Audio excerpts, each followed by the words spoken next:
Hi, everyone. Welcome to our third Facebook Live chat. And this is the first one that we are doing totally virtually. So I'm not even in the same room as Celeste here. So bear with us as we kind of get used to the new technology. Let me know if you can't hear us or anything, and continue to post questions live on the Facebook stream, and we'll get them as we'll answer them as we get them.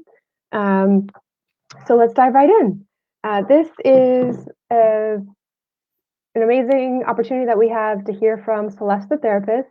She's a local Boston celebrity, I would say. She hosts a podcast and has just an incredible set of episodes about how you can empower yourself, your community, and shift your thinking to stay positive.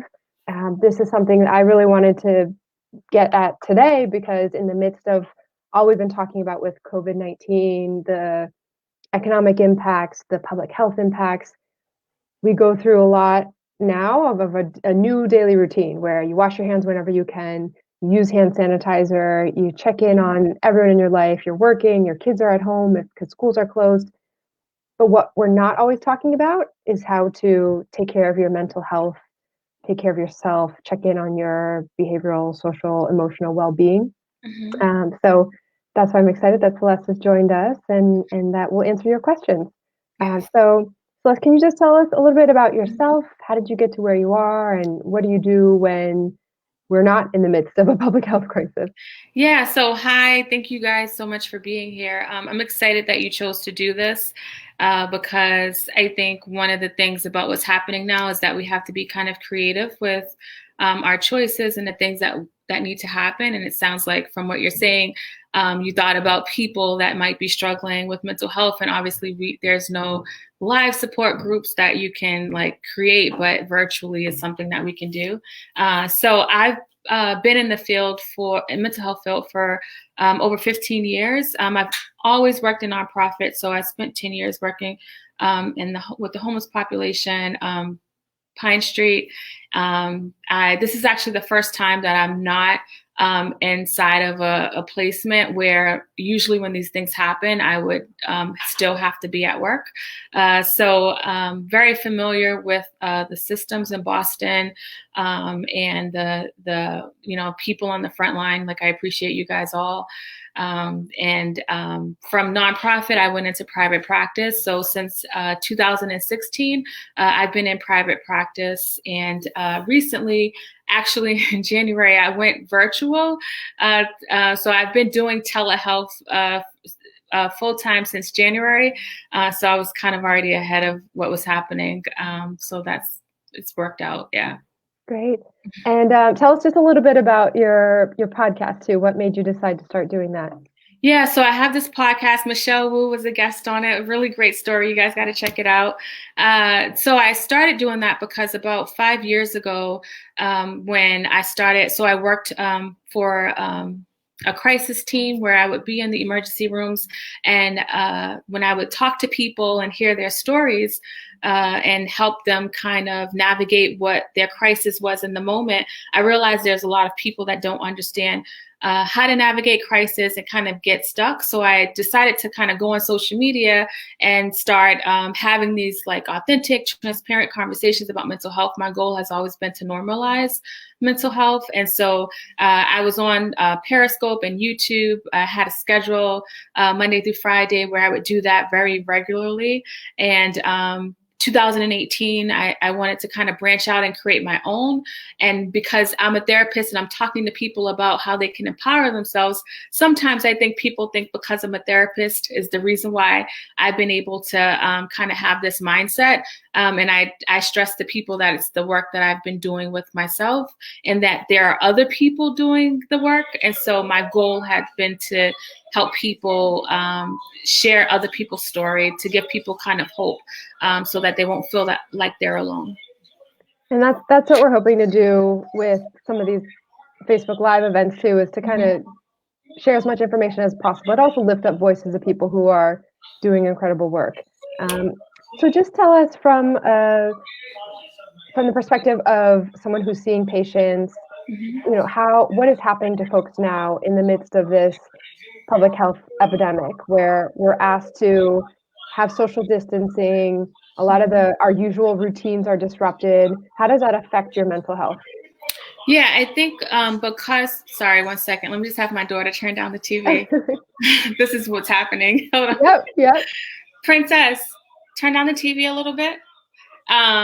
So in regards to life changing, I guess I would like to start with like the kids first, since my daughter just kind of came. One thing that's happening is I think that our life has just been turned upside down without our permission and without any kind of real warning, and without any kind of clear and concise information, which is why you have people like Michelle and other people in the community trying to deliver information, because now the good thing about social media and the internet is that we can obtain information.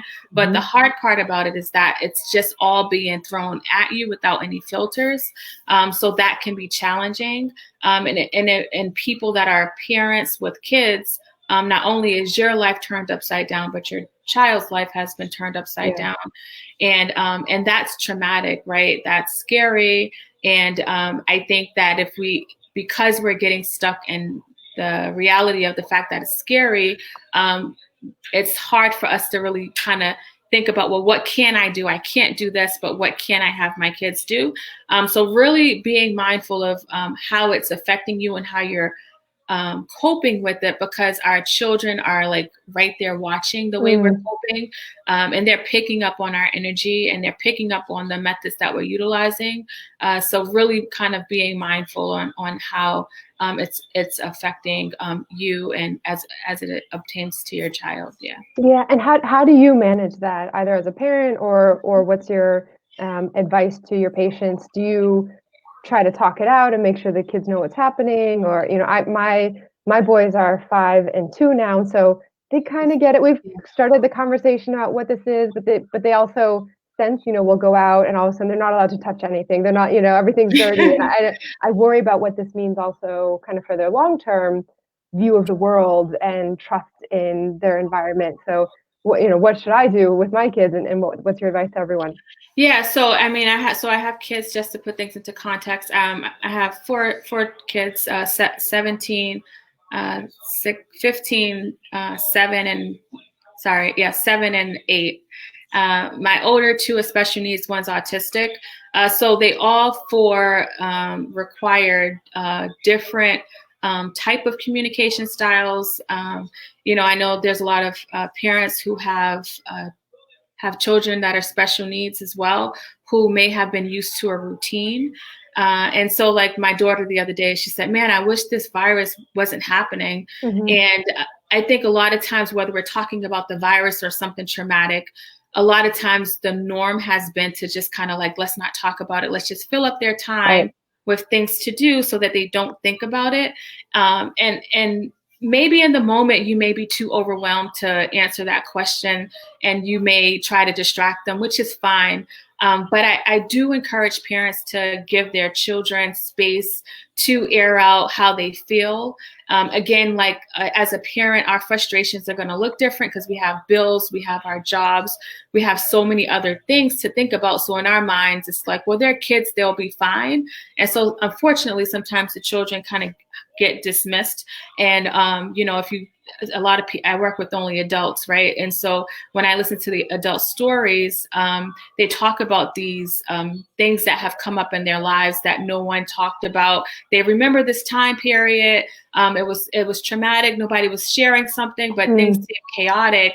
And those kind of things stuck with them and had an effect on them. And so this is one of those times where we can kind of change the narrative and really give kids an outlet so that they're able to express how they feel. They can write it out. You can say, you know, mommy's busy, daddy's busy right now, but you know, why don't you like draw about how you feel or write about how you feel? And then we can talk about it later, trying to create time where you have the space to talk about it, because you can't give anything if you don't have it to give. Does that make sense? Yeah. And there's all sorts of layers of what you're trying to explain to them too. It's that mom and grandma and everyone who's taking care of you are maybe stressed about your health, right? The kids Mhm. and protecting you, but Mhm. also about the family finances, right? Right, With right. work now being stopped, not Yeah, being able to take the tea without worrying about if it'll come and if it'll right. be safe to do that. So how do you recommend people start to just sort out all the things that are stressors and how to process that, even just within yourself? Yeah, so even just within yourself, it's a daily thing. A lot of the stresses that we have are the unknown. You know, we don't understand how this virus is going to work or when we're going to be able to get back to life. So we're really kind of taking it day by day. So one thing that I really encourage people to do is to create a schedule for yourself, whether you work from home or not. Trying to be intentional about your thoughts and what you're thinking. So finances is a big one, housing, my work, my family. Some people have a family that's not in the home with them, and trying to think about like what it is that I'm worried about. So let's just use family, for example, who's not in the home. Thinking about a plan, like how can I create space and time to connect with my family on the phone, on Zoom, and that way it's scheduled. If I have a grandparent or older person with with a compromised immune system, I'm worried about them because maybe they're not listening to me and they're going to church or they're going about Right. business as usual, and I'm fearful for them. And so we can't stop the older people from choosing to do what they are going to do, but we can't sit and stress about them. But what we can do, for instance, is we can talk to them about precautions when they come back. Make sure you're washing your hands. If you have a fever, whatever it is the doctor talks about as symptoms, kind of making them self-aware. So depending on the type of worry that we have, I think it's important to kind of look at it and say, what part of this do I have control over? Right. Hmm. And Hmm. a lot of us are controlled that are concerned about the virus getting into our home, whether or not we had to go to the store or not, or whatever. However, it happens. Right, that is a real concern. Like that's something that can really happen. But right now, I'm okay, and so I think it's important to try to be in the now because if we're not in the now, that's a breeding ground for anxiety, to like worry about the future and what's going to happen. And I don't want to dismiss the fact that the future feels scary, but we're now. We don't know what's going to happen tomorrow. So trying to stay in the moment is going to be really huge during this time. Yeah, and speaking of that, being in the moment, I mean, the part of the scary part is that not only do we not know maybe when this will be over or when slash if there will ever be a return to kind of quote unquote normal or what your routine was like before, but Yeah. even in the now, it's something that maybe we haven't had to um, experience in a while, right? Yeah. Trying to do your work and the kids and thinking about family and all that.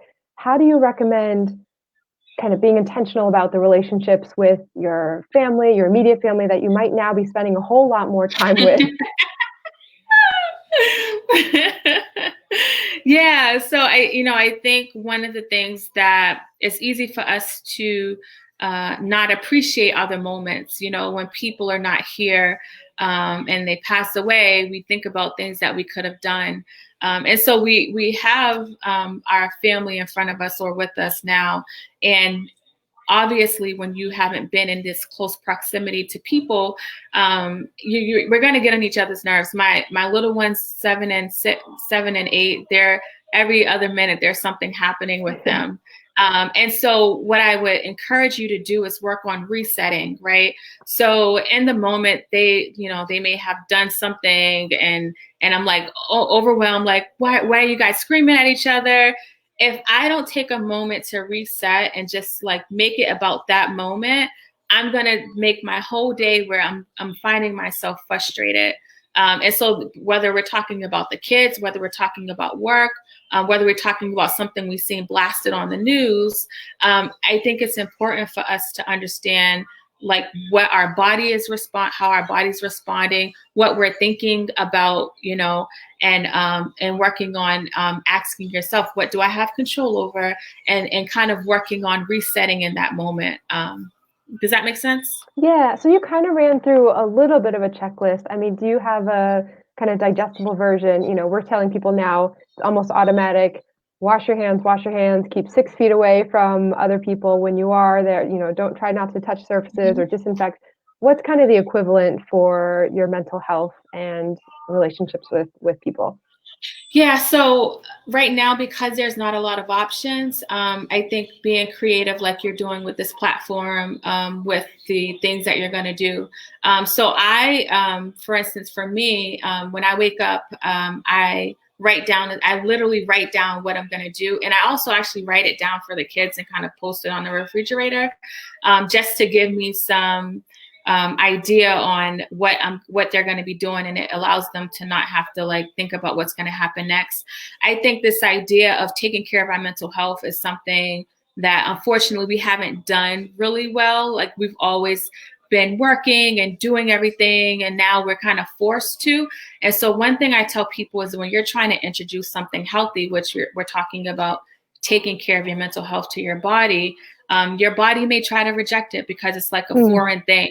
It's a foreign thing to be still and to acknowledge what's happening. So trying to wake up, be intentional about your day. A big thing that I really highly suggest for people to do is limit the time that you're spending on social media when it comes to the news and things that make you feel sad. And, a lot of times people will come back and say, well, I need to know what's going on. And I say, yeah, like I want you to know what's going on. But, there's like the CDC, there's the local government and state websites that don't really need your views. They're not trying to have clickbait for their specific sites because, with the media, they're not doctors. And so the thing that we're talking about, it's a medical thing.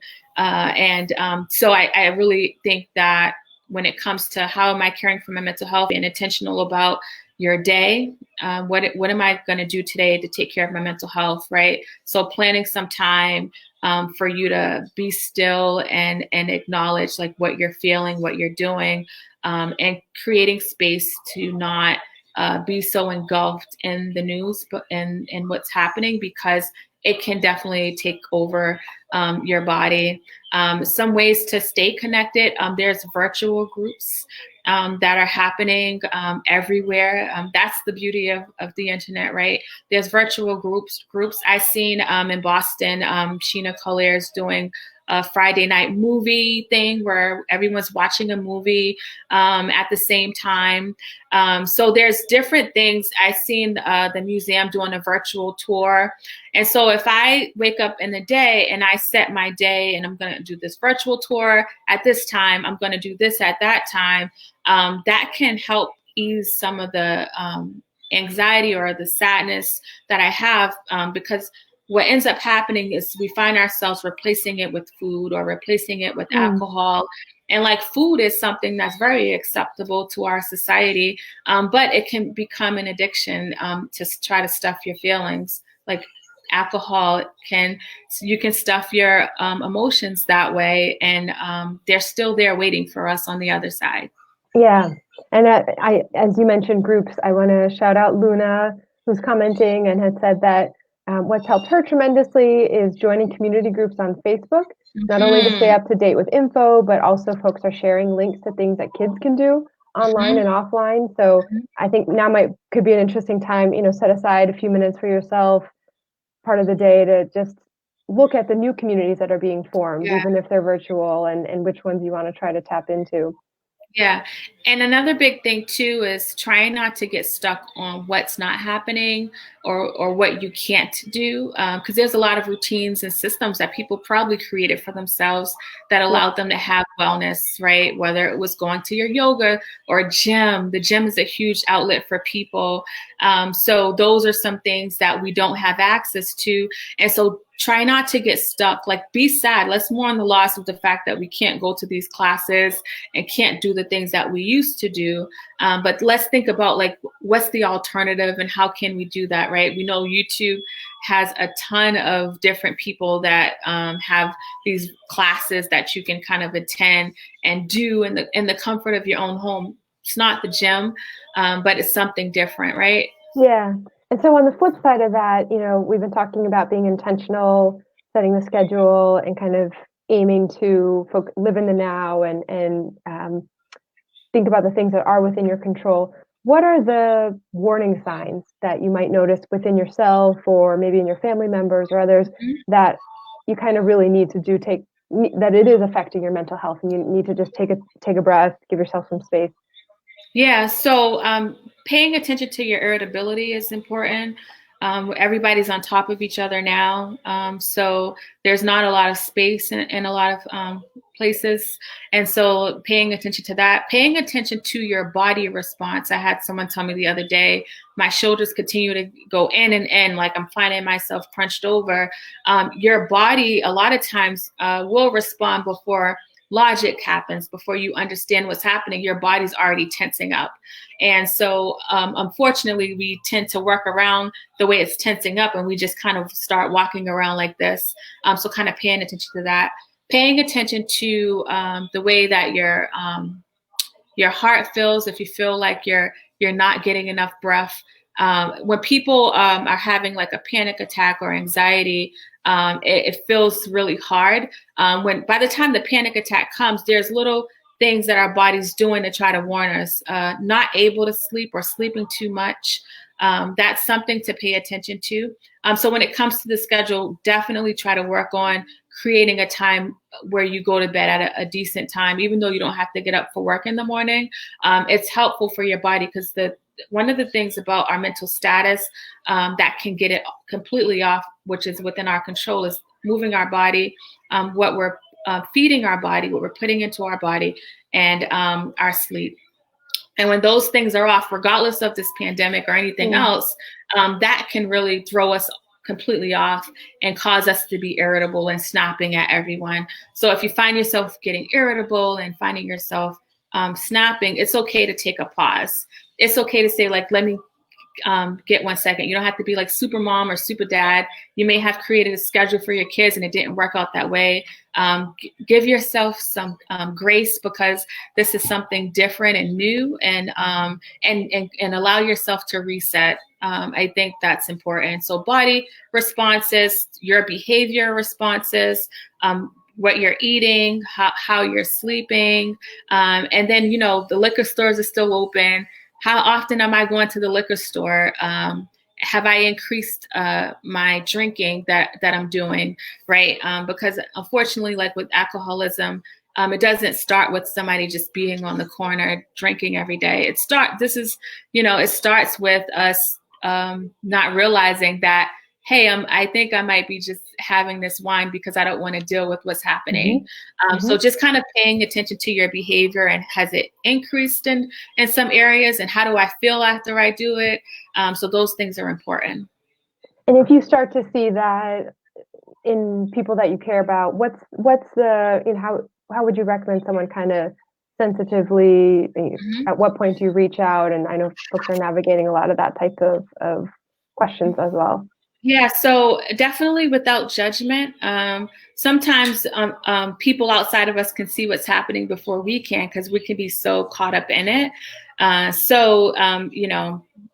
Whoever the person is, just kind of reaching out and saying, if we're talking about, I noticed that, like you may notice somebody being more irritable with their kids, and hey, Celeste, like, how are you doing today? Like, how do you feel?